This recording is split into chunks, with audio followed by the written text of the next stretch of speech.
কিভাবে একজন পরাধীন ভারতীয়কে সেলুলার জেলের সেলে রাখা হতো একবার দেখো।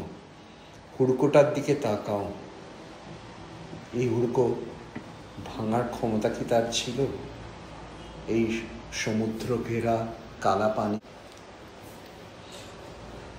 এবার তার চোখ দিয়ে দেখার চেষ্টা করো, সেই বন্দিটির চোখ দিয়ে দেখার চেষ্টা করো তাকে কিভাবে ঘরে ঢুকিয়ে দেয়া হতো। ঘরের ভেতরে তার নিত্যকার জীবন,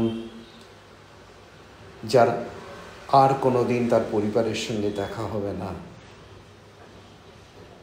দেখো, এই গেটটা বন্ধ হলে তার জীবনটা কোন খুপড়িতে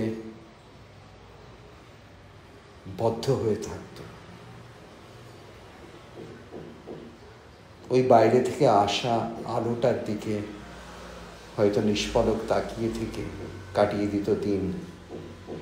আবার ভোরবেলা শুরু হতো প্রচণ্ড নিপীড়ন। আর এই মানুষগুলোর আত্মত্যাগেই আজ আমি উঠে এসেছি আন্দামানের এক ভারী সুন্দর অভিজাত হোটেলে। তার আত্মত্যাগেই এটা সম্ভব হয়েছে। তাই তোমাদের এই ভিডিওটা দেখাচ্ছি। এই ঘরটা দেখো, তারপরে আমার ভিডিওতে আমার আজকের যে হোটেলের ঘরটার ছবি দেখো। স্যালুট জানাই তোমাকে, তোমার জন্যে আজ আমি এই হোটেলে উঠতে পেরেছি।